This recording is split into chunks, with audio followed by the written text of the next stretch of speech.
I will now call to order the October 28th, 2024 City of Abilene, Kansas City Commission meeting. Shayla, may we please have a roll call? Mayor Ryan. Here. Commissioner Miller. Here. Commissioner Witt. Here. Commissioner Kohlhoff. Present. Commissioner Meisenberg. Here. Roll call is complete. Okay, please stand for the pledge. Pledge allegiance to the flag of the United States of America and to the republic for which it stands, one nation, under God, indivisible, with liberty and justice for all.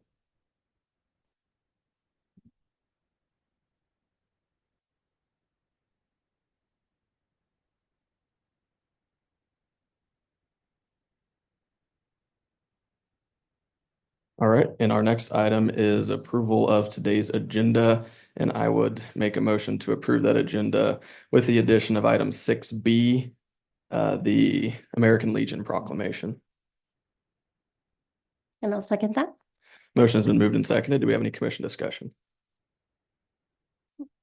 Seeing none, we do roll call vote. Vice Mayor Miller. Yes. Commissioner Witt. Yes. Commissioner Kohlhoff. Aye. Commissioner Meisenberg. Yes. Myself, yes, motion carries. Our next item is the consent agenda, which consists of the last regular meeting minutes. I'll make a motion to approve the consent agenda for the meeting minutes for October 14th, 2024 regular meeting. And I'll second. Motion has been moved and seconded. Do we have any commission discussion? Thought we were gonna do sing along. It crossed my mind. We have no commission discussion. Move to roll call vote. Commissioner Witt. Yes. Commissioner Kohlhoff. Aye. Commissioner Meisenberg. Yes. Vice Mayor Miller. Yes. Myself, yes, motion carries.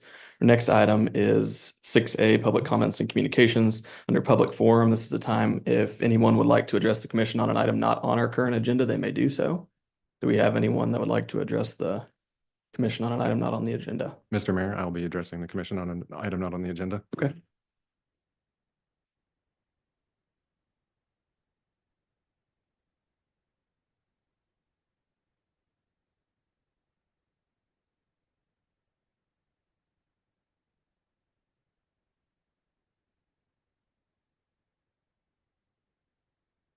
Good afternoon. I stand before you today demanding the immediate resignation of City Manager Ron Marsh. As city commissioners, it is our duty to hire a professional city manager who effectively manages the affairs of the city and is accountable to the commission and our citizens. Unfortunately, Mr. Marsh has failed the city in these basic principles of professionalism, accountability, and effectiveness. A professional has specialized knowledge that allows them to effectively carry out the responsibilities of their respective profession. Doctors, lawyers, and yes, city managers should all possess the specialized knowledge to carry out the duties of their respective roles.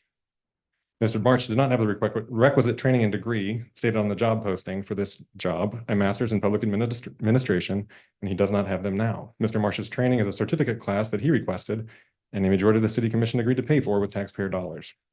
Despite this training, there are still significant deficits in Mr. Marsh's performance. Professionalism encompasses integrity, respect, and ethical behavior, setting the tone for city administration. It requires clear communication, transparency, and a commitment to serve the public over one's own ambitions. Unfortunately, there have been multiple instances where our current city leader has failed to uphold this standard. For example, on the 14th and Van Buren project, Mr. Marsh told the city commission that we were sending a letter of support for the county to submit an application for KDOT for funding. Then, without commission approval, Mr. Marsh personally signed that application on behalf of the city. This led to many wasted hours for staff, citizens, and the commission. The city manager is also responsible for managing contracts. Mr. Marsh failed to manage the contract for internet and computer services for the city timely or in a manner that would allow for competitive bidding as required by the city purchasing policy. This allowed Vive to effectively extort money from the city, putting us in a position where we would lose access to vital communication assets. To further exacerbate this issue, Mr. Marsh allowed city employees who have no authority to bind the city to sign contracts to execute these documents. I guess with Mr. Ryan as our banker, how would your regulators look upon a document that was signed by someone without proper authority? I'm sure they would not look favorably on that. On accountability, a leader must not only accept responsibility for their actions, but also the outcomes of their administration. This means owning the failures of his administration, ensuring that promises are made and kept. Yet we've witnessed critical issues where accountability has been lacking. Notably, Mr. Mark took action on behalf of the land bank without authorization from that governing body. Further, that action was represented in front of the Planning Commission by city staff on behalf of the land bank without authorization. on a project which I introduced to the city commission even before I was elected to serve, a project which would have allowed the city to permanently decrease their energy bills. Mr. Marsh assembled his team, which in his own words had no experience in reviewing solar energy projects. This resulted in the city commission deciding over a year ago to commission a study on the city's energy use. As of today, that RFP has still not been issued by the city manager. Similar to a project that we'll be hearing about today, the rec center experienced an issue with the performance of its roof. Rather than looking into the contracting documents to see if the original contractors had any responsibility for the issue, Mr. Marsh simply put it in front of the commission to make the taxpayers pick up the tab. When I pressed him on the issue, he told me there are a lot of documents in the file. You can go look through them if you want. Just a couple of weeks ago, Mr. Marsh made an appointment to meet with a local business owner at 2 p.m. He then showed up unannounced at noon. Graciously, the business owner agreed to meet with him, but when she requested that her attorney be present, the city manager emphatically refused to allow the business owner to have her attorney attend.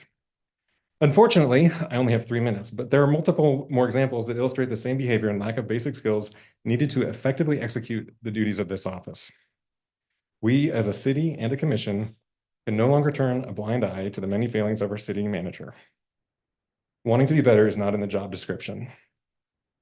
And I think I'm off the cuff here, probably are exposing ourselves to liability, knowing about this pattern of behavior and refusing to act. Abilene is a great city, and it needs great leadership, and it needs it now. Mr. Marsh, I respectfully demand your resignation. Thank you. And do we have anyone else that would like to address the commission on an item not on our agenda?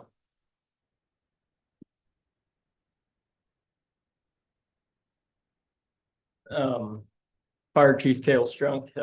I was just speaking on behalf of the rest of the directors as well, but we disagree with a lot of what was said. We feel that Ron's doing a good job. You know, I'm not saying that everything's perfect, but nobody is. But speak on the behalf of everyone else. We feel that we disagree with a lot of the statements that are made. Just want to pass that along because the public unfortunately just gets to hear a few people that want to spread all the bad stuff. We got a lot of positive things going on in the city of Abilene right now. I mean, just look around. There's a lot of good stuff going on, and I think that that message needs to be heard as well. So.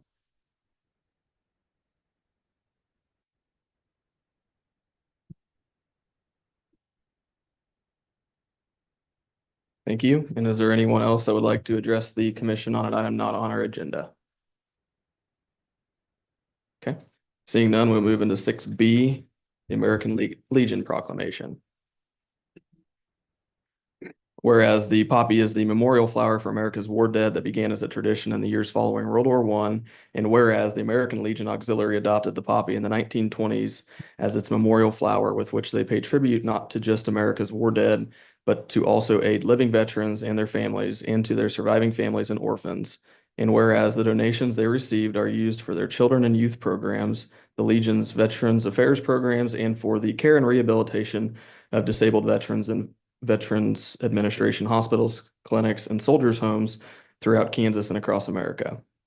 Now, therefore, I, Brandon Ryan, Mayor of the City of Abilene, Kansas, do hereby proclaim November 9th, 2024 as the American Legion and Auxiliary Poppy Day in Abilene and encourage all of our citizens to support this worthy cause with a donation wherever they see American Legion of Auxiliary members with their poppies. And further, I urge all citizens to wear a poppy on Veterans Day, November 11th, 2024, as mute evidence of your gratitude for the women and men of this country who risk life and limb in defense of the freedoms which all of us as American citizens are able to enjoy each and every day. And in conclusion, we must all realize that when America conducts operations of armed conflict elsewhere in the world, the possibility of acts of terrorism are greatly reduced here at home. Would you like to take a picture?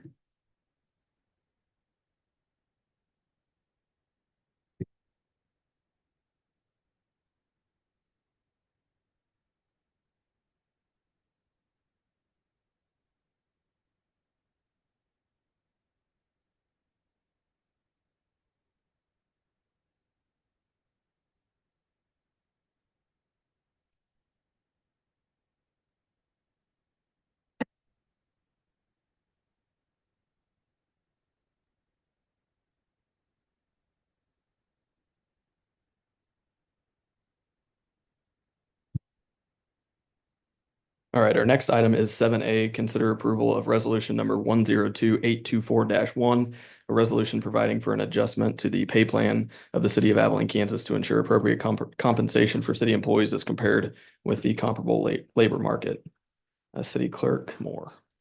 Mayor and Commissioners, this is the resolution that was discussed at the study session at the last meeting to adjust the pay plan by 3% across the board effective January 1.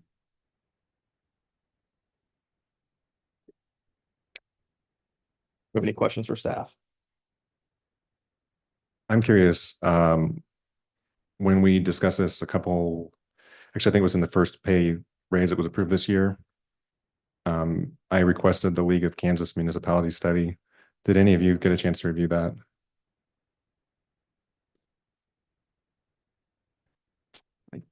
Don't specifically recall. Yeah, I don't recall either. Yeah, and it's a lot, to be frank.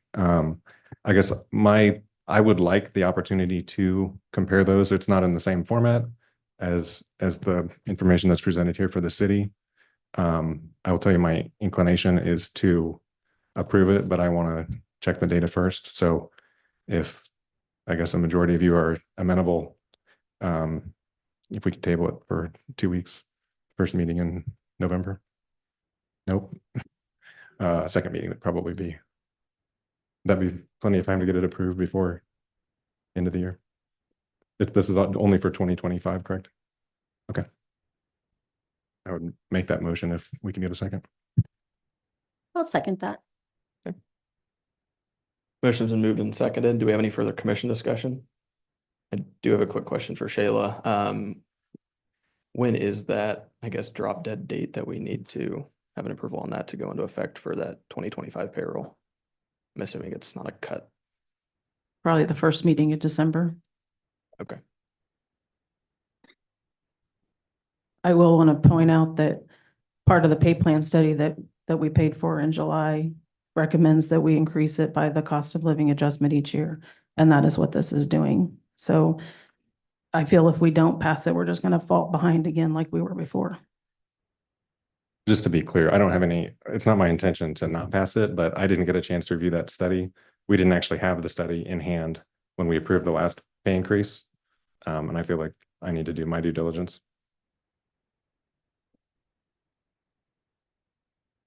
Do we have any further commission discussion?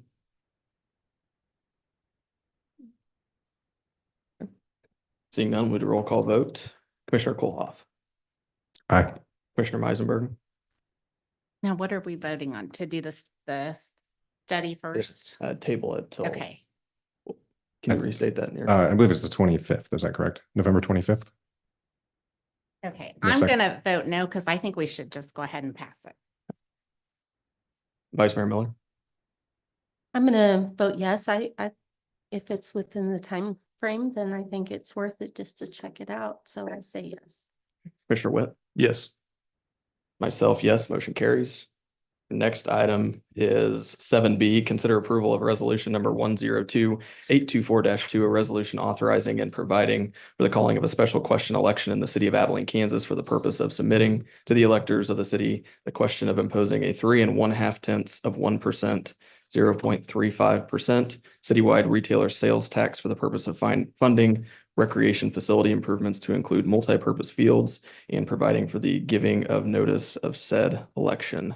City Manager Marsh, Parks and Rec Director Tim Brook. Commissioners, this is the ballot question that was presented to you at the last meeting. In order to get it, the task force, the Sports Commission task force is looking at a February 4th election date. In order to meet that deadline, we have to have this passed or to the county clerk within 90 days. That makes today. If we want to do it on the 4th, we have to have it done today. Special election costs will be about $15,000 to $17,000, and members of the committee are here as well as Commissioner Witt. So, Where's the funding for that coming from? Special projects. Is that ours or Rec Commission? That's ours. That's administrative line item. What's the budget on that for 25? Do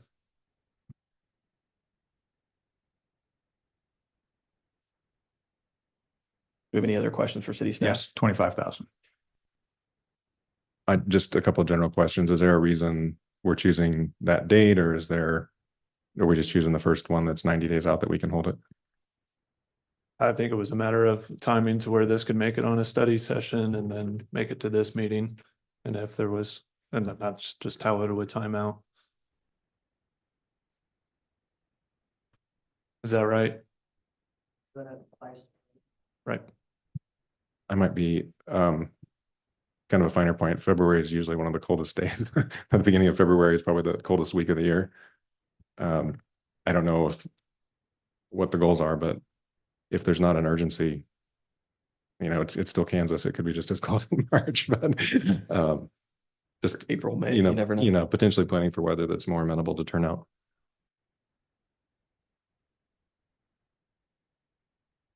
Do you have any other questions for city staff or Commissioner Witt?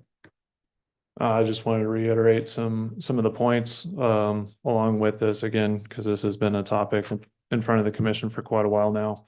Coming back to us receiving an email about economic impact of these types of facilities, that was a big part of the WSU study that they did, and showing that that is a driver that's a part of this project. It's hard to quantify, but we will see something like that with this project when it comes to talking about broader benefits to the entirety of the community. So not just those using the facilities, but also as it drives people to Abilene to spend their dollars here in Abilene, does help out spread that tax burden around.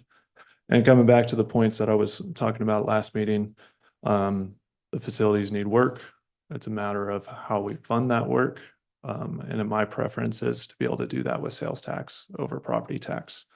Because the question is always, which funding mechanism, and then whether or not you do fund it, or if the asset goes away. So it's something to where the field, and also being able to do these facilities in a way that makes the most sense for the long term. I know there's always a good crowd on Facebook that's talking about stuff, whether informed or uninformed. But one of the things that's highlighted in the Master Parks Plan with this project is reallocating land use in a way that makes most sense for the fair, for the ball fields, to where everything works in a better way. So that's why I'm supportive of this project. That's why I'd like to see the question go out again. That's specific, single topic, and clear that it's for recreation facilities, and then also clear that it's 35 cents on a $100 purchase. So. Did the Wichita State study address the plan that we're hoping to execute exactly? Or I know there was kind of a. It was that study referenced an 8-field project, and that was I think what's in front of us is a phase project, because it's hard to tell exactly how many fields this would fund, other than I think we're looking at 4 or 5. Right, because those on the committee with a little bit more subject matter expertise, there's some refining points on which areas to turf or not turf, and all those other finer points of finding cost savings to do the maximum amount for the dollar. So.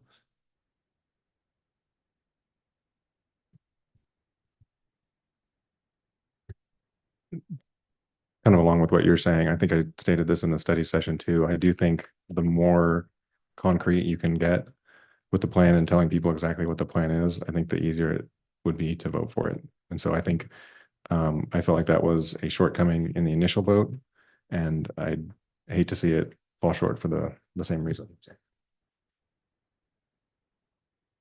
I almost think it was opposite. There was so much detail on that community engagement page. If people wanted to be informed, they could have been, but I think they got exhausted when there was just so much information on there of explaining what was going to go on. So. Just so I'm clear, even, some of the language that we're using today is for recreation facilities and things like that. To me, if you want 5 baseball fields, tell the public you want 5 baseball fields and go vote on it. I don't see any reason not to just be direct. That's just my feeling, and I'm wrong about a lot of things.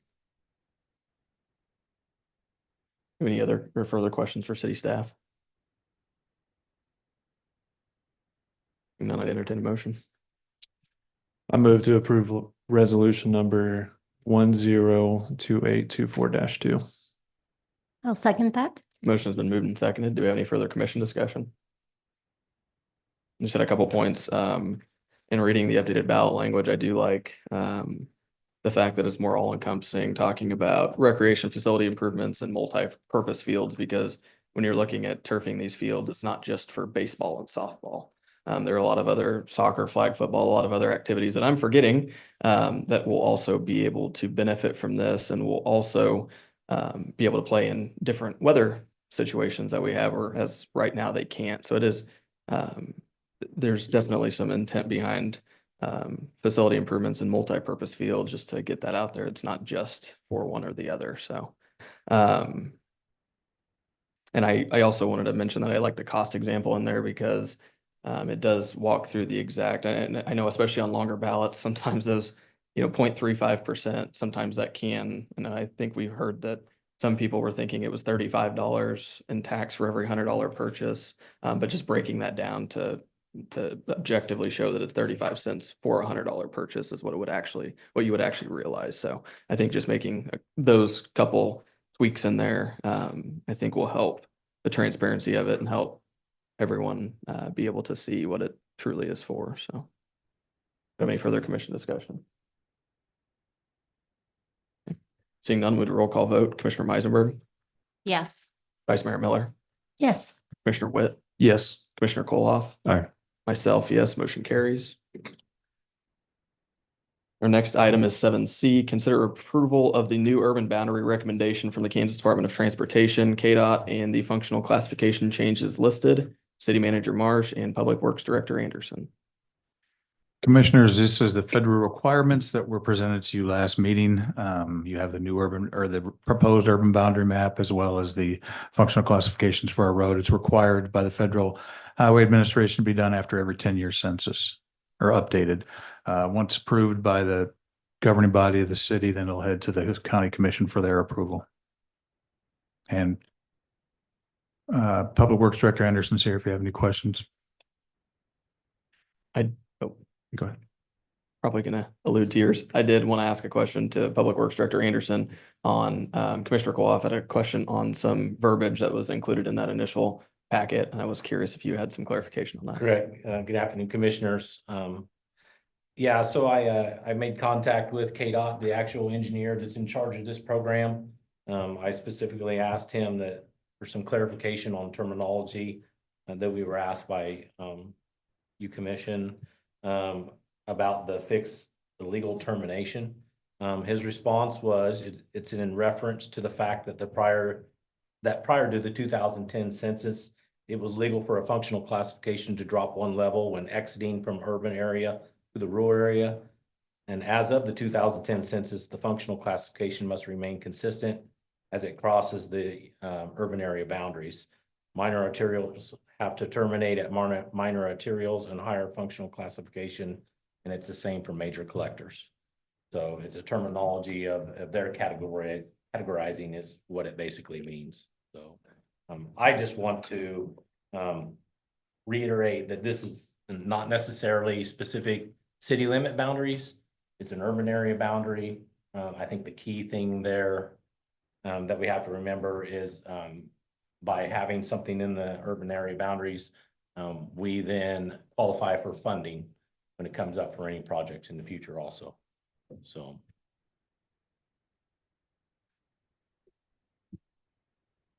That's not really clear to me. I mean, it sounds like we're annexing those roads.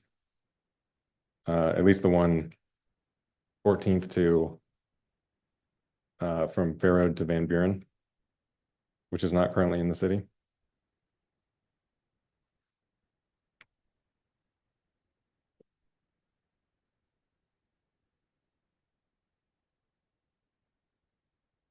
From 14th to at the It's number one on this change ID. curve.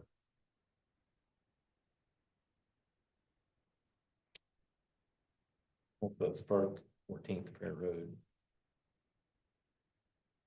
So it's current functional classification is a minor arterial. It's proposed to go to a major arterial.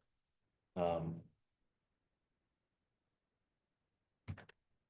yeah, you're not really annexing, it's just reclassification of. And I guess I'm not sure I'm being clear. I don't know that we can classify a street, reclassify as a city, a street that's not in the city. Well, the state is asking for this. It is a county road that is in city limits, and the urban boundary is strict. It really is based on population density. And because it falls within the city of Abilene city limits, the state is requesting us to go ahead and approve it, give initial approval, which the county will ultimately give final approval on. Yes, it's a If that combination. makes sense. Combination agreement of the connectings, so. And is that kind of the nature of that area being so weird? Yeah. Where Yes. there's random jut ends, what's city, what's county, and it's not perfectly square Yeah, out that's there. why the state requires both signatures on the agreement, so from both commissions, so. And just to reiterate the fact that this isn't actually changing any city limit boundaries, it is just strictly that Correct. urban boundary. It's not technically changing classification of who owns it or anything. It ultimately, it is a dual agreement. I know the county had to turn one in on their, strictly their jurisdictionary roads, but so yeah, we're just recommending signature of approval so that we can forward to the county. They will then overlook it and then proceed from there. Thank you. Do we have any other questions for city staff? I guess I don't, what's the difference between an urban area boundary and a city limit? The urban boundary is it's based on the 2020 US Census urban cluster boundary which is in the heavy gray lines, as you'll see on the map. And it's based on population density. So it's just the extended area past the city limits that is heavily populated, that roads run through, that those roads are run through, I guess is the way to.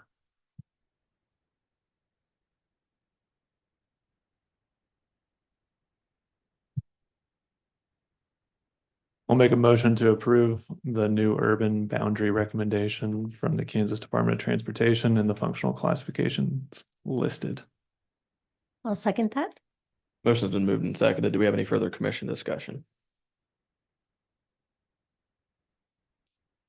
Seeing none, we'll move to roll call vote. Vice Mayor Miller, Yes. Commissioner Witt, Yes. Commissioner Koloff, No. Commissioner Meisenberg, Yes. myself, yes, motion carries. Our next item is 7D, consider authorizing BG Consultants to provide or proceed with engineering services for structural repair at the wastewater treatment plant. City Manager Marsh and Public Works Director Anderson. Commissioners, this is a wastewater treatment plant project that you were briefed on by the engineer from BG Consultants last meeting.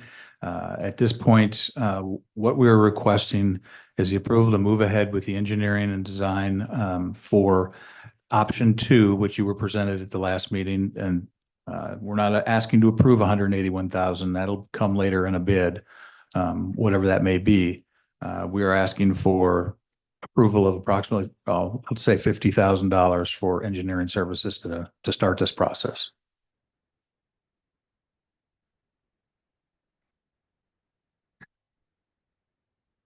Any questions for city staff? I did get a chance to unfortunately only briefly review the documents there. I think I was speaking with City Attorney Martin before the meeting here a little bit about this as well.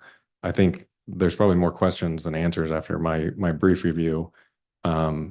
Specifically, there were no as-built plans. There's certainly specifications, and then there's kind of a lot of, I would say, potential legal issues. The one thing that we did hear from BG is that the way certain parts of that structure were installed was incorrect. I'm not sure that I understand exactly how that was built or where that is, but there's modular structures or something that were strapped together that potentially caused them to collide with one another instead of being free floating. And so I guess I would just have concerns that there are other performance issues that might be related to construction, whether it was spec'd correctly, if it was built correctly. I don't know if BG, when they did this review, if they looked at the construction specifications and determined if that was done according to spec. I know there's obviously there's some boring and some other stuff. There's I didn't see any concrete tests or anything like that in the documents that I reviewed to know if it was even tested, if it tested according to spec. So I would like, I guess, maybe to find some of those documents and maybe have an executive session at the next meeting. I think we were certainly in a position where we need to do this probably right away, and then worry about getting somebody else to pay for it later, if that's appropriate. But I just want to make sure that we're not overlooking, again, our responsibility to follow up on bonds and that sort of thing.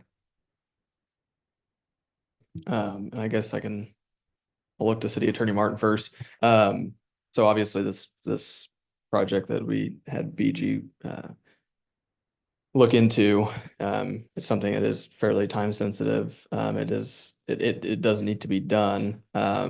With approval of that for them to begin the process, are we still legally able to, I'm assuming yes, but are we still legally able to pursue some of the other ulterior options that Commissioner Kohlhoff was talking about? Yes, knowing what I know about the historical project, I don't believe you would prejudice any rights, legal rights the city may have, and that's not a comment that we have any. It's a comment if we do have any. I think you could proceed to make the corrective action by approving that action before you today without prejudice to your ability to look to any potentially liable parties for work that was done either negligently or not in accordance with contract. And as I told Commissioner Koloff before the meeting, I haven't had an opportunity or been asked, frankly, to go and study the historical documents. So I wouldn't be in a position to describe that to you today. If and when we do have that discussion, I would recommend we do it in an executive session, at least as we sit here knowing what I know. That'd be my recommendation, so that we're not opining publicly about any strengths or weaknesses of any case we may have. So I think you can proceed today, and if there is direction to look into that, we could certainly do that. If there's more time needed to find documents or to reach out to contractors, I guess we'd want to budget for that, but otherwise the next meeting would seem to be feasible for that executive session discussion. I guess we're approving a geotechnical investigation, I guess, what should hopefully provide some of that data. I don't know if maybe the scope of that investigation differs if we, depending on, I guess, what we think we might be able to move forward with. Possibly. I think if we conclude we have recourse against a party, we might want to broaden the investigation and against the backdrop of anticipated litigation or a claim. But knowing what we know as of today, and based on what we were told at the last meeting, I understand you may wish to move forward with this limited scope of work. But yeah, depending on what we discover, and certainly if there's other aspects of the work that we want to investigate and we think that's worth doing, that could necessitate additional investigative reports. Is there a standard for bonding in municipal projects in Kansas? Or I guess even more to the point, wastewater, I would feel maybe would have more stringent guidelines. Sure. There's two types of bonds you would see. There's the payment bond, which is required for any public improvement project in excess of $100,000. This project would have likely met that, but that would not provide the city with any protections. That's a substitute for mechanics liens in the event that any contractor or subcontractor is not paid. The performance bond is purely discretionary, and that's the one where a surety steps in and agrees to perform for the contractor if the contractor fails to complete construction as agreed. And it can also sometimes apply to a warranty period as well. So if a contractor filed bankruptcy during the middle of a construction project, you could look to the surety that issued that performance bond to step in and complete the work for the negotiated price. Or after construction, if a contractor doesn't fulfill its warranty obligations, you could look to the surety to fulfill those pursuant to the original contract terms. It would be extraordinary for a surety to ever bind itself beyond a 1 to 2 year period after construction's completed. Not to say it couldn't occur, but I've never seen that. So that wouldn't be the first place that I would likely expect to find relief.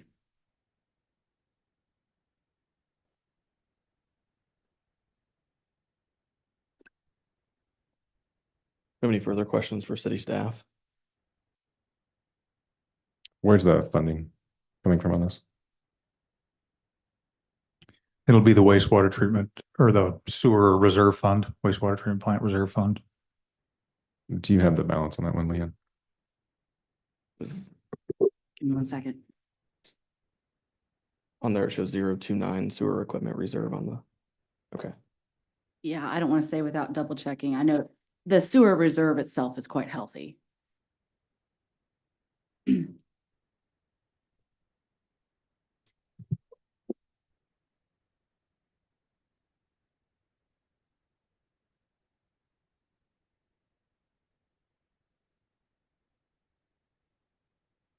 Might cut in while we're waiting on that, and ask the city attorney a question.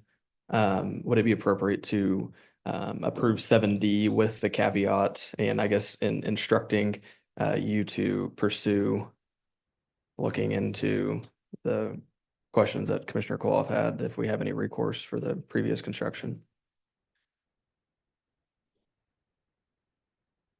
Yes, 7D being the agreement with BG Consultants. If we could approve that and Yes. direct Yes, you to investigate into the questions that he raised. at the same- that would be appropriate. And I think just maybe so we're all on the same page and I know the task is that we would have had a design professional and we would have had a contractor in cases like this, depending on what happened. Fingers can be pointed at both of those parties and the analysis is going to be different. And I think so. My recommendation would be that if we have the documentation, we look at both of those angles and if come back to you with our initial thoughts on whether there's anything there to consider pursuing further. I might even restrict the scope even further until we get that geotech report back from BG. Maybe just sit on that until we have that. I think it'd be probably a good idea to pull as-built and any, again, the documents that I reviewed, none of them were executed. So getting executed copies of any documentation and make sure we're on the same page there before we hold that. I mean, if maybe we did just a 5-minute executive session next meeting, just for you to say, hey, here's what I found in general. In relation to the construction contract. Yes, or just this potential for liability from a construction professional. Okay, so either of those parties. Obviously, my ability to look at as-built and assess whether it was done correctly is just not there. But I think my first stop would be to look at the contracts. If we have those, what did we agree was the warranty period? What is, to the extent we can tell, the issue that's arisen? How is that addressed in the agreement? Is there a warranty? Is there a correction period? See if we can find any basis to look into that further. And we both with respect to the general contractor and the design professional, an engineer in this case. And in answer to the question of the fund, there is $206,557.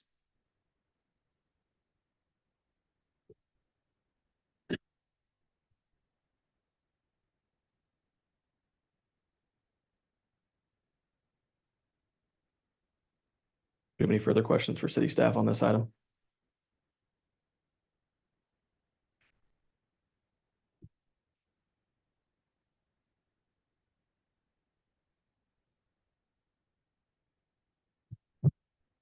I guess I do have, this doesn't actually include engineering.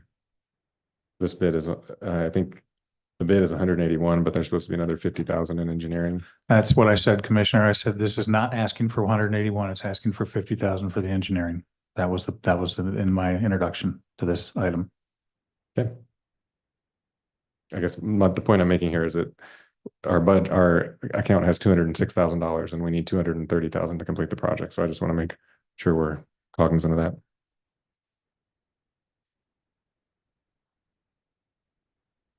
My understanding is that we need to take action. We can't sit on it. I would be in favor and I will make a motion to go ahead and improve the B&G. I should have had it out here, sorry. BG Consultants to proceed with the engineering services for structural repair at the wastewater treatment plant. I'll second that. Motion has been moved and seconded. Do we have any further commission discussion? I guess the obvious one is if we do need to spend 180,000 more dollars or 250,000 more dollars, do we have a funding mechanism for that? We'll have the end of the year transfer from sewer fund in the sewer reserve. And as a point of clarification, is that direction to me kind of implicit in that motion based on our discussions? I believe that we were wanting to wait until we had the engineering study. Is that correct? I think that's actually fine, but I do think it might be useful just to spend 5 minutes in executive session. If there isn't sufficient evidence in or information in the contracts for you to educate us on anything. If there is, so we'll look at it in the next 2 weeks, and if we're to the extent we can provide you with an update, we'll plan to do that. So yes, consider it implicit. Yes. Do we have any further commission discussion? I do have a question for Leanne. This is the other question I had for you. What is our unallocated ARPA balance?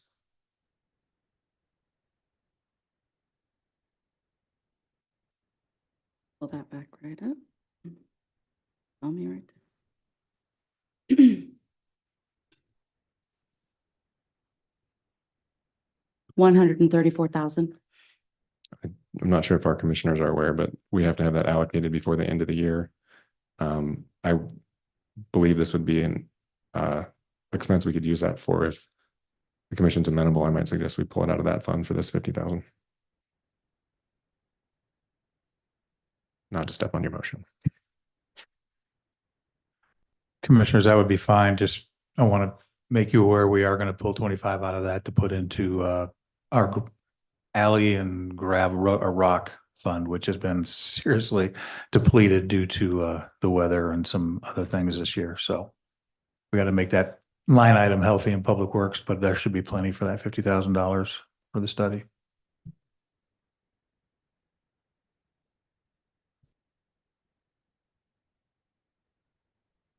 City Attorney Martin, is there any need for an amended motion or?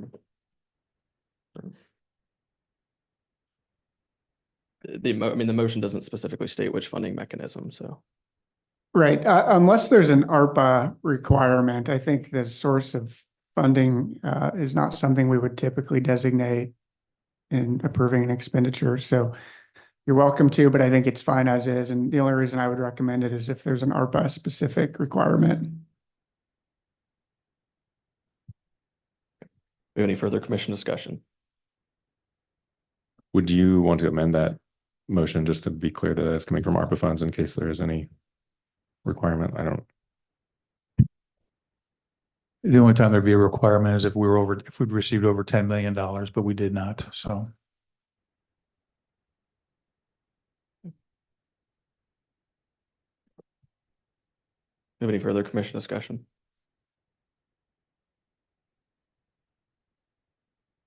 Okay. Seeing none, we'll move to roll call vote. Commissioner Witt, Yes. Commissioner Koloff. Aye. Commissioner Meisenberg, Yes. Vice Mayor Miller, Yes. myself, yes, motion carries. Our next item, under items for discussion, 8A, discussion regarding the authorization of Finance Director Leanne Johnson to electronically sign an engagement letter with Varney and Associates to audit the City of Abilene's financial statements for the year ending December 31, 2024. Finance Director Johnson. Thank you. We entered into an agreement with Varney, and this will be the last year of that 5-year agreement for their audit services. And per that, they send out the engagement letter that attests that I have presented this to you and you understand that we're using them for services for our 2024 finance statement and audit. They have gone to electronic, which is why I'm asking just for my authorization rather than a mayor's signature, because I just attest that I have presented it to you and you've approved. So obviously you stated that that agreement ends here in 2024. And looking at the previous agreement, that RFP went out in June. Is that kind of when you planned, or maybe? I that's plan when on it having it was ready back in? towards the first of the year, Okay, because we'll. maybe it came back in June, the documents. I was think looking that's at. when it did. Yeah, Yeah. because we'll get this done in April and then we'll have to have something ready so we can do an engagement letter about this same time next year. So I would plan on doing it in the summer. Yes.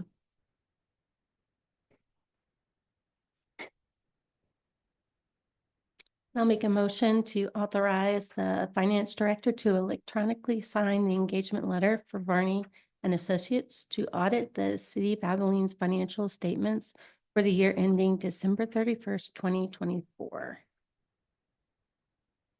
I'll second. Motion has been moved and seconded. Do we have any further commission discussion?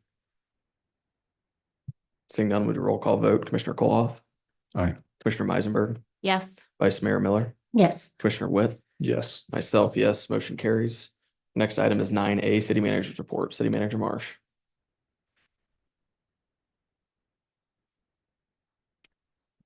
Commissioners, just a reminder, the November 11th meeting will be moved to November 12th because the 11th is a holiday, it's Veterans Day, and city offices will be closed that day. Public Works held a day of snow and ice removal training last Thursday on the 24th of October. Recently, 2 Abilene firefighters deployed to Geary County to help contain a wildfire. It was a good experience working with interagencies and the incident command system. Some updates on the airport projects. The displaced threshold project should finish this week. And our easement obstruction, which is the tree removal project, is scheduled to start next week, probably the 4th or 5th of November. And finally, the local service line inventory has been submitted to KDHE. We are required to send out notifications to any connections with unknown service lines or any connection that that we know has lead or galvanized requiring replacement, which is a galvanized pipe that is currently or was ever downstream of a lead line. This is not for internal plumbing materials, only the service lines, meaning from the water main to the foundation of the house, which includes the portion owned by the water system, which would be the city, and the portion owned by the customer. Do you have any questions for me? Do you know that survey or that letter that'll go out or notice? Do you know who will look like it comes from? Do you have any idea what that'll look like? It'll come from the city of Abilene. Okay. Yeah. It'll be on letterhead. No. It'll be an envelope marked with the city of Abilene's, and then it'll have a KRWA's template that just notifies everybody this is what it is. It tells them 4 steps to do if you've been notified, and then it gives the KDHE's trifold brochure. So it's from us, from KDHE ultimately. Do we have any other questions on the city manager's reports?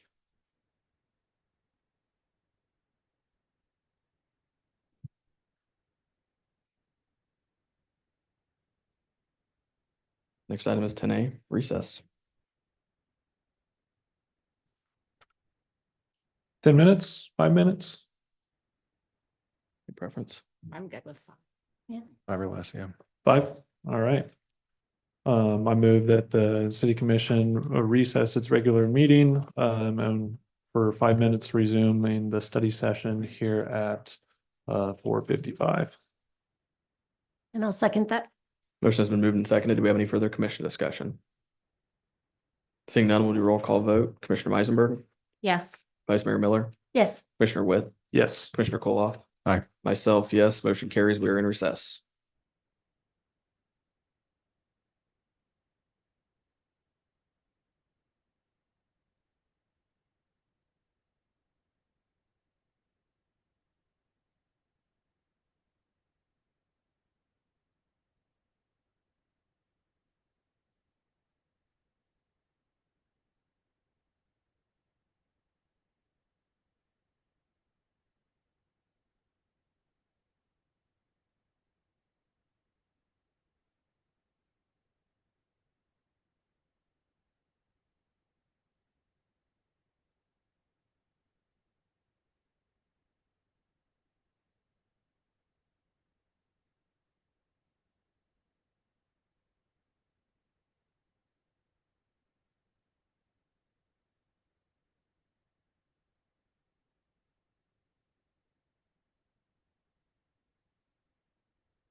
All right, we are ready to begin our study session portion.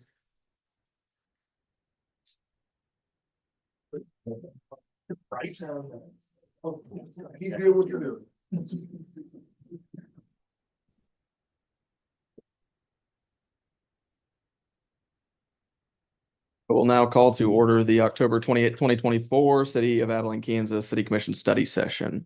Our first item is 2A, Kansas quitclaim deed from Highland Homes LP drainage easement. Community Development Director Zook.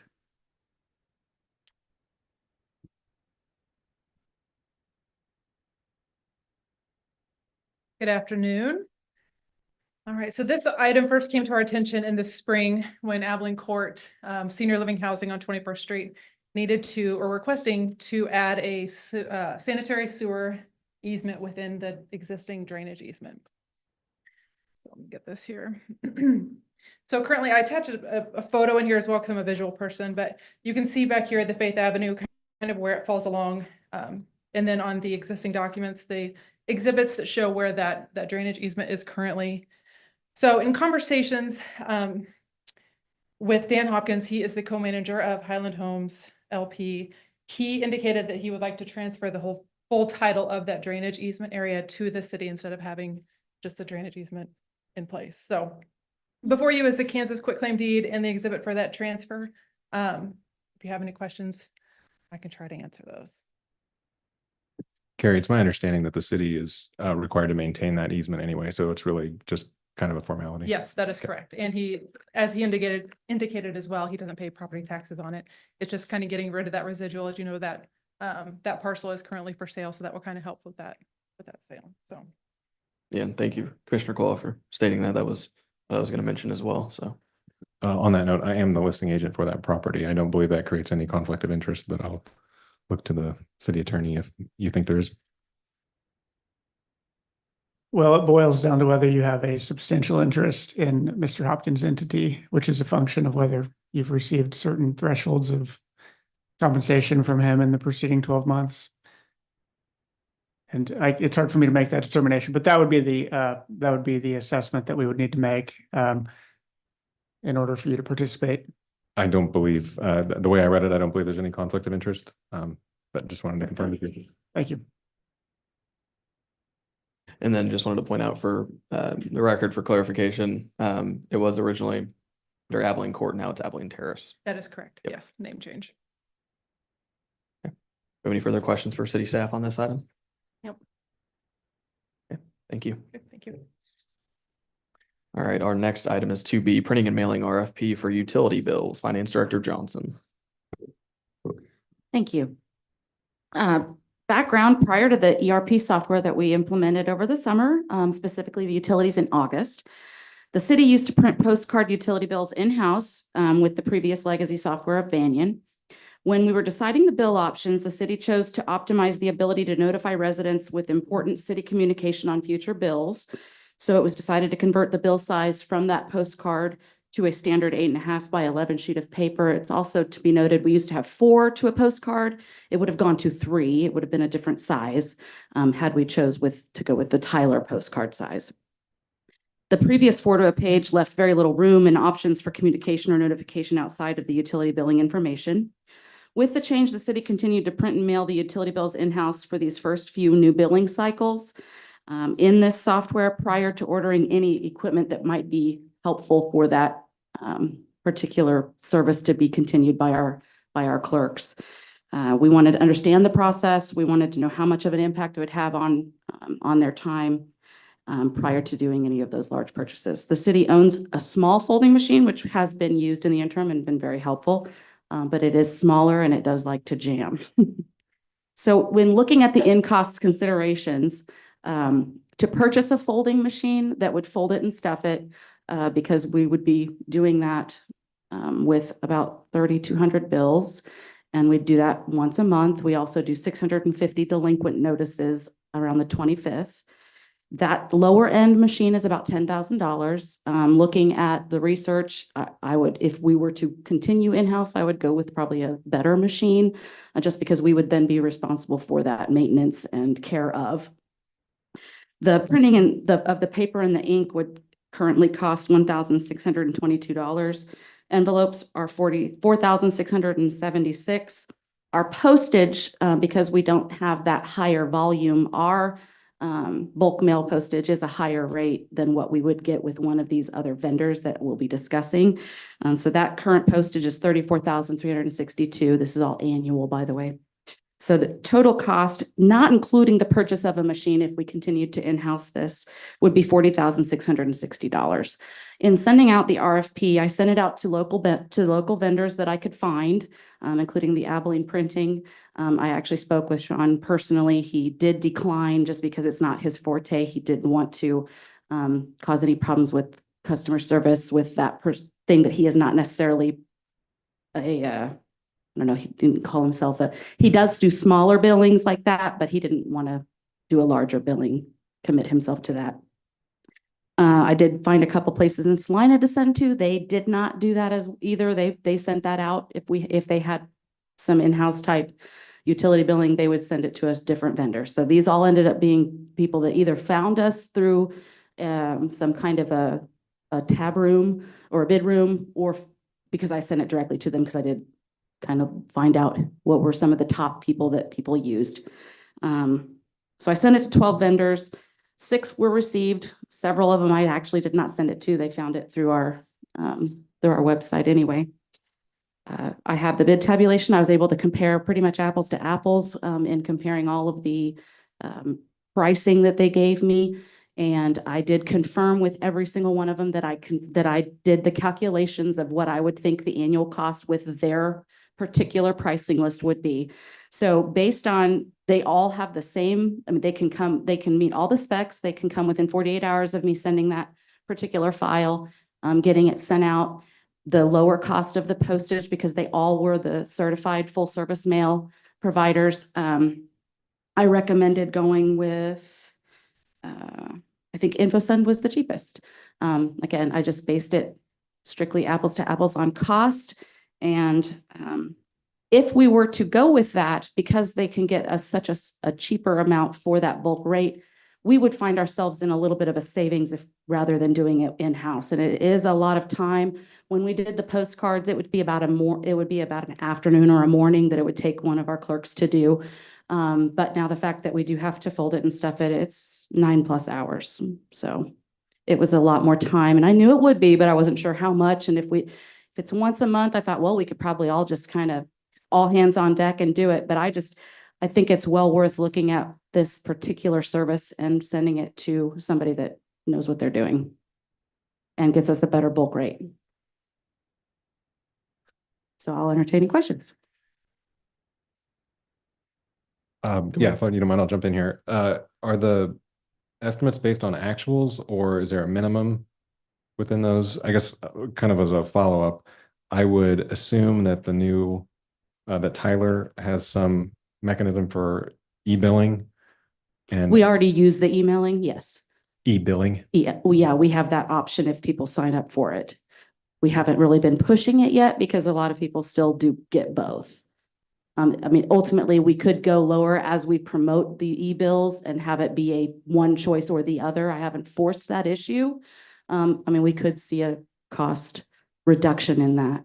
So, yeah, you're asking the same question I was thinking was, so the cost comparisons is based on what you think What we currently send. Yeah, what you're expecting, but what they actually charge us is based on actuals of what's sent out, or? Yes, it would be, well, some of them gave us the rate because of what my specs were. And I said, this is what we do. We send out this many mailings. Some of them gave us this is what we're going to charge you. Some of them said it'll be per mail. I mean, I used the same number for everybody's cost across the board though, if that makes sense. I'd have to look and see who specific. There was a couple that gave me quotes based on this particular specification. Yeah, if we could get that info on which ones, just if the cheaper one is on a per unit or a minimum threshold or something like that, that'd be helpful to know. Because then that way we know whether or not we get any true cost savings for advocating for people to use e-billing. So I guess my preference would be 0 bills sent And I wanted to question one of your other numbers here, Leanne. It said there was, This is a per document. So the one that I'm going by is actually per document. Yeah. Sorry. no, you're just fine. I want to make sure I'm understanding this correctly. So it's saying there's 3,250 utility bills Yes. and 650 delinquent disconnect notices, Yes. That's 20? done at the 25th of the month. 20% are delinquent on the 25th. Yeah. I'm not sure we have all those contracts. I'm not sure. Is there any like contract length if we say, hey, in June, we're down to 100 mail outs, everybody else is on e-bill, we can shut it off? I'd have to look into that and contact them. With the one that I'm going on InfoSend, that specific one is a per document. I'd have to confirm that if it goes down, I'm assuming this is, well, it looks like it'd be a 12-month probably renewal. I'll have to confirm that.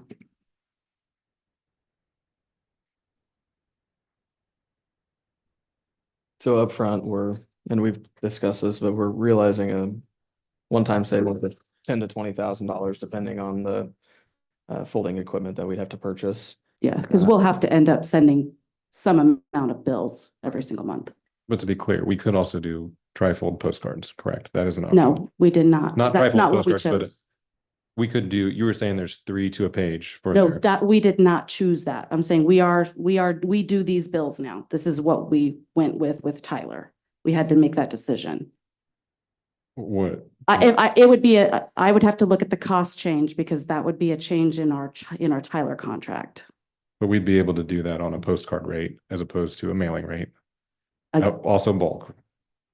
Yes, but that's going to cost a specification change to our contract because they created the bill the way we told them to create the bill, which was a full page. Right, I understand that, but we're talking about adding what, $33,000 a year.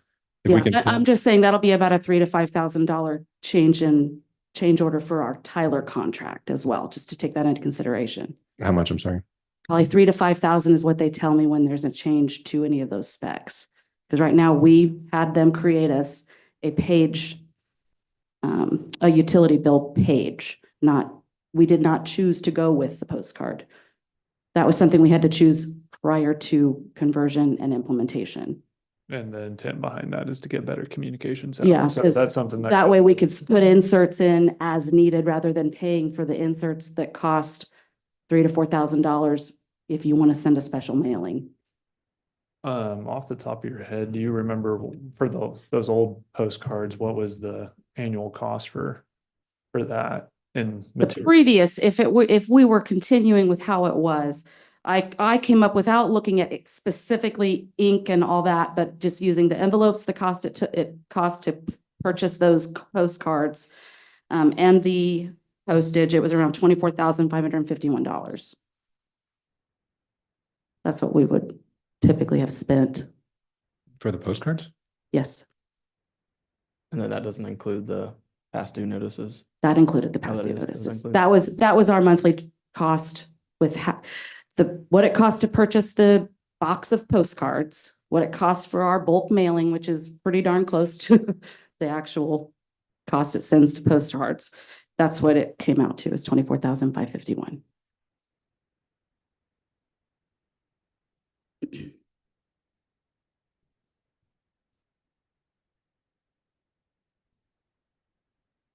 And that is something over time as we push e-billing.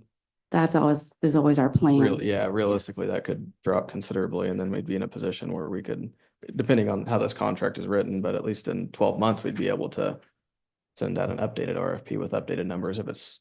Yeah, if we find we have a Different. significant less amount, I'd have to look and see. It could be that they gave it based on that. It could up our charge too. I don't know. We just have to reevaluate that as we go with whatever vendor we choose. Do we have a plan of action for encouraging e-billing? Well, the idea is once we get the application online, that's something we're working on within the Tyler system, is making that a choice when they actually apply with new customers. We don't have that in place yet because that's something that Tyler itself is still working on with their particular software to get an application that way. it would be an either or. You would sign up to get your e-statement or get a mailed bill. Right now, you can do all of them because we don't have that particular function in the utility application through it. But that would be what we would want to go to, I think. So I just want to make sure I'm clear. There is an e-billing platform in Tyler. We just do not- have it. Just not one for a new customer, Now, there's a new application process that we could implement. but we don't have that now. But right now we've got Right. 3,200 customers who don't need that to get e-billing. Some that are on billing that are emailed. We're slowly getting it out there. We just haven't pushed it because we didn't have this new application ready. It hasn't been put on. They haven't gotten that particular module ready. Hopefully I'm making sense. Yeah, I think I understand. I guess we have 3,200 people that don't need an online application. They're getting their bill already. So it's only new people that would apply to. And transfers, yes. And transfers. Gotcha. I would just, I don't know. And again, we can notify, we can send these, once we get things more used to the platform we have, we can send push notification to them and say, here, we haven't really looked at what we want to offer as an incentive to sign up for a e-bill. If we want to start charging for our actual mailings, I mean, some of the utilities are doing that, where if you have the option to get an email bill, it's free. We don't do any of that right now, but these are all options to consider so that we can push that notification out and say, sign up for an e-statement, and then they'll get e-statements only or e-bills. Commissioners, I want to add, excuse me, I want to add this. Remember, you set policy for the city. If your policy is we will by December 31st of 2025, we are completely e-bill, we'll make that happen. I mean, that can happen. It just gives people a time to get used to it and switch over, but you can certainly set that policy to go to strictly e-bill. There's nothing wrong with that. I'm just thinking about some of the policies we put in place regarding credit cards and that sort of thing. I'm just thinking now, I don't want to send them a bill and then have them pay by their credit card. So I don't know if we have the ability to change that. And I don't remember exactly which options we chose. I know there was. Well, utilities are they can be paid online. But who's eating that fee? I know Utilities are by the city, because that is what do they call it? They call it an elective versus a non-elective charge. So we force them to pay that to us. So because it's not an elective charge for that person, we have that lower cost to us, and we eat that percentage of that transaction fee. I guess my inclination would be to do an incentive up front and a penalty on the back. So I guess I'll look to you, Leanne, if like a $5 credit, this is an implementation issue. So I want to make sure I'm not creating just headaches, but it seems to me like Tyler could probably push a button and you get a $5 credit. We could do credits. That's how we were doing the surveys. We were giving credits for people that submitted the LSLI surveys for incentive to get those turned in. We could probably do the same thing. Yeah, I mean, it'd be nice if that was automated as much as possible too. So I don't know if we want to maybe have something to put in front of the commission for the next meeting, but I'd propose a $5 bill credit for switching to e-bill. And then moving to pick a date in the future, May 1, June 1, having a per bill fee if it's by paper, with maybe exceptions for whoever it might be relevant for. I'm assuming. Are you proposing a monthly credit? No, one-time credit for switching to e-bill, and then a monthly bill fee if you're not switched by some date in the future. I'm happy with that. 3 to 6 months seems like plenty of time. There's not a single bill that I can pay online that I choose to pay by check. I think we have though an older population too, Right. that everyone's not all internet savvy. And so I think we have to, be aware of that. Well, and that's what I said. I think there's certain times where it's appropriate to make that exception. So if someone says, hey, I don't have any way to pay you online, I think that's a perfect exception.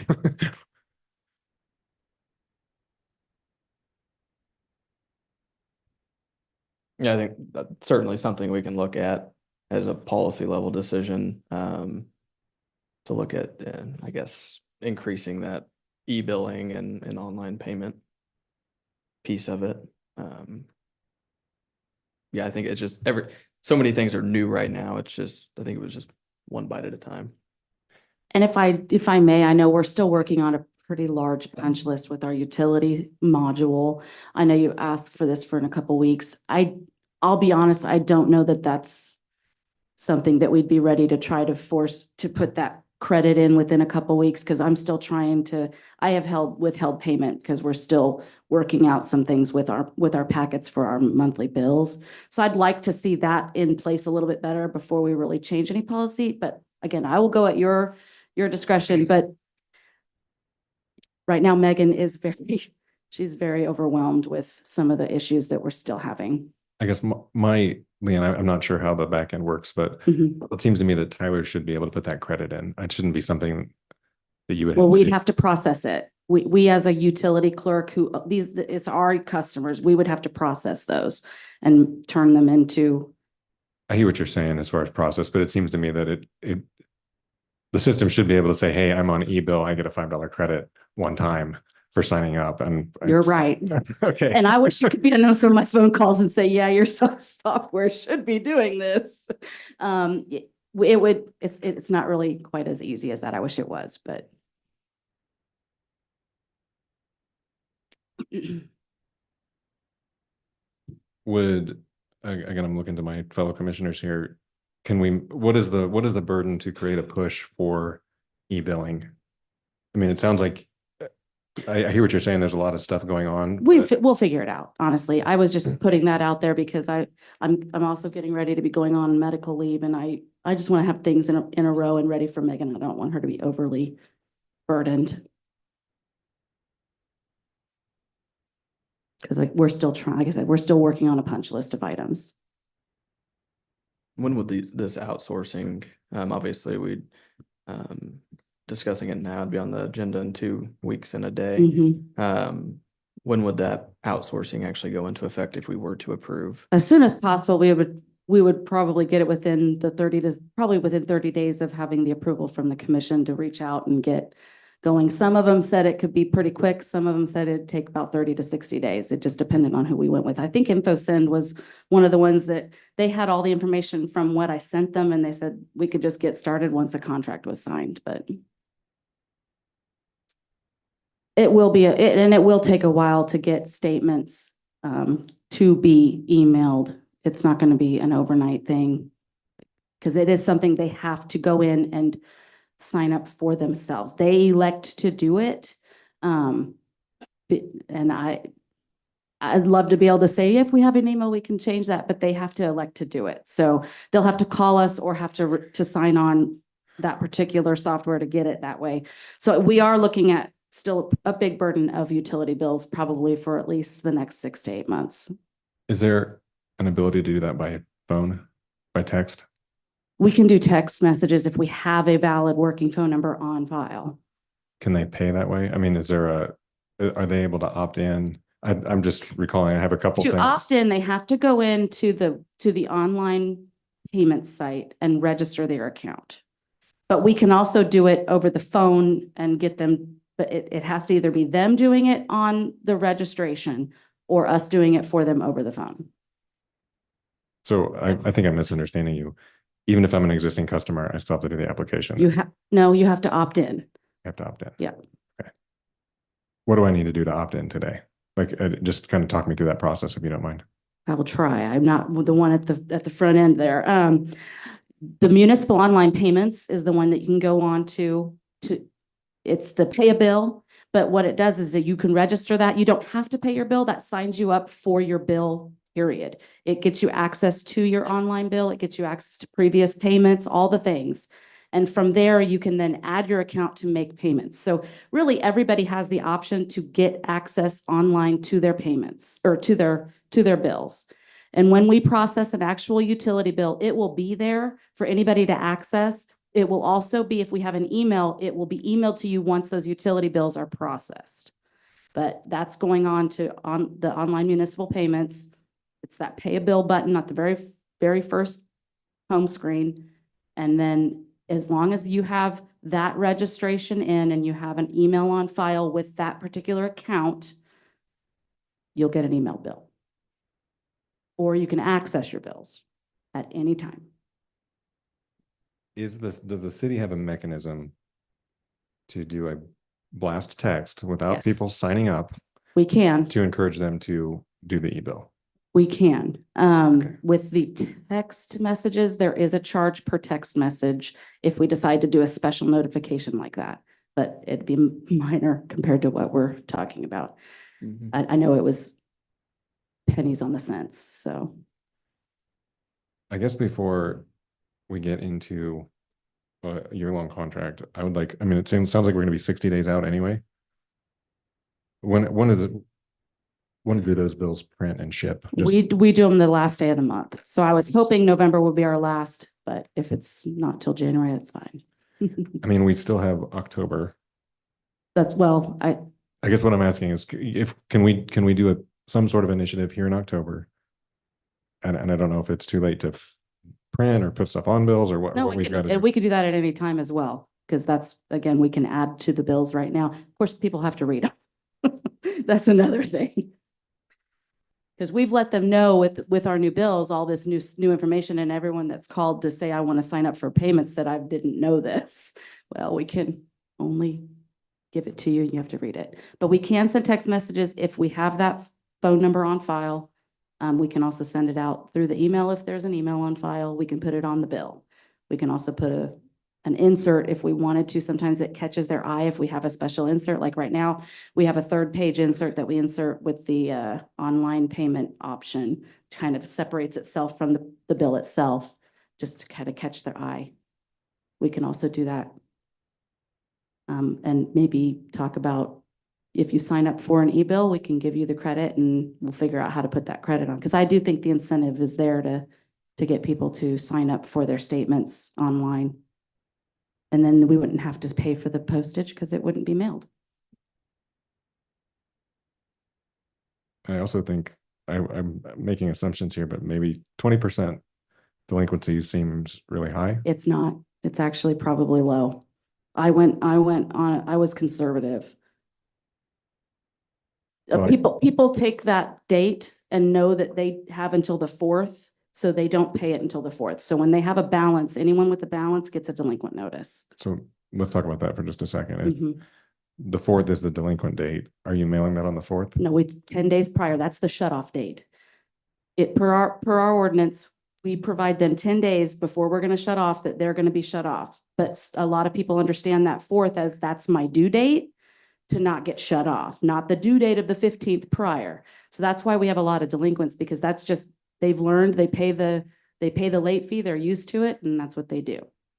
Yeah, and I guess I'm just thinking, I feel like if we can put systems in to make it easy for people to pay on the last day, it's going to just reduce your burden dramatically. I'm crossing my fingers over here. I know.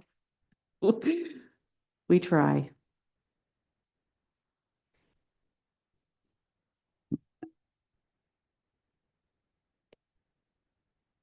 Okay.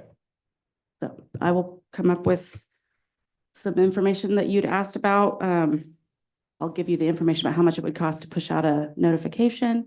I'll also look at what the cost would be if that were to go down over the year, if that would change at all, and a proposed policy for credit on signing up for e-statements. Would Tyler have any best practices for converting people, or, tips and tricks that are most effective at converting people to e-bill? They promote their Tyler notification, which is what you were asking about, sending those push notifications out, and giving them the website to go to. So on this item specifically, are there any concerns from staff on outsourcing it? No, they're really hoping to get that done.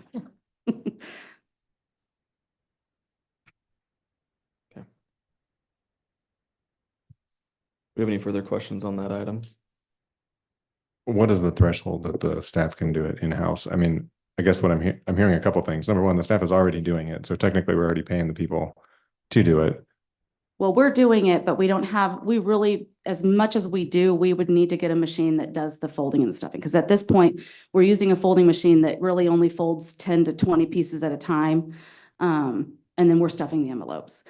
So we would be paying that service to somebody else at this point, if that's what part of this was, or getting that machine, which again was going to be a one-time cost.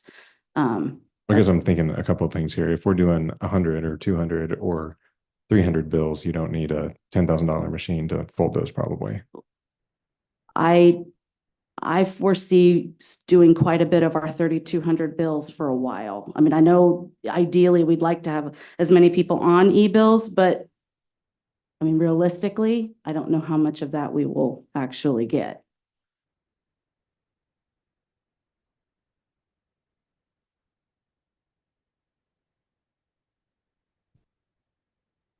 Yeah, I think I would be really, I'd be interested to see, if it is that 12-month contract, what, ramifications there are if we did, if it, 6 months from now, Goes less. 70% of people are online, and then we'd be able to Nice. fix that. I think in the meantime, we'd look at the cost without the one-time cost of the potential of a new machine without factoring in staff time. It's still Well, a without the cost. machine, it's still $40,000 because we do have quite a bit more cost for our postage currently. Right. We're still. We would be realizing savings of utilizing, 7,000. I'm so sorry, So, no, you're fine. We're still realizing a savings of 7,000 without that. Mhm. one-time because of cost. the bulk postage. Now, if things change, of course, we could always renegotiate that or look at the process, but. And the way the current one is, and I'd get confirmation, it would be a per document. So that should theoretically go down every month for the person that we choose. If there's no Yes. minimum, Mhm. requirement, Mhm. which would be ideal. Exactly, which we'll find out.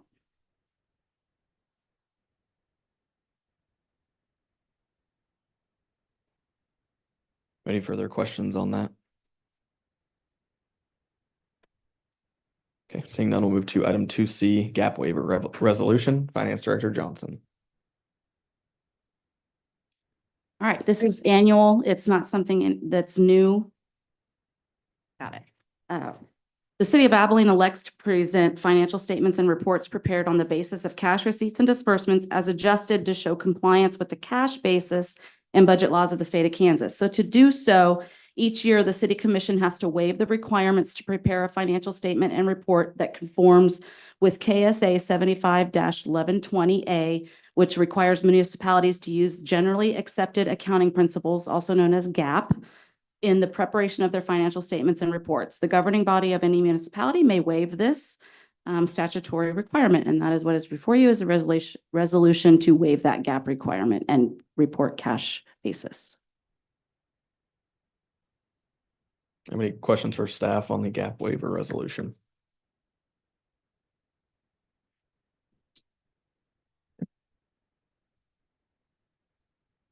If you would entertain a motion to adjourn, I'd I make it. would entertain a motion to adjourn. I'll second that. Motion has been moved and seconded. Do we have any further commission discussion? Seeing none, we'll move to roll call vote. Vice Mayor Miller, Yes. Commissioner Witt, Yes. Commissioner Koloff, Aye. Commissioner Meisenberg, Yes. myself, yes, motion carries. We are adjourned.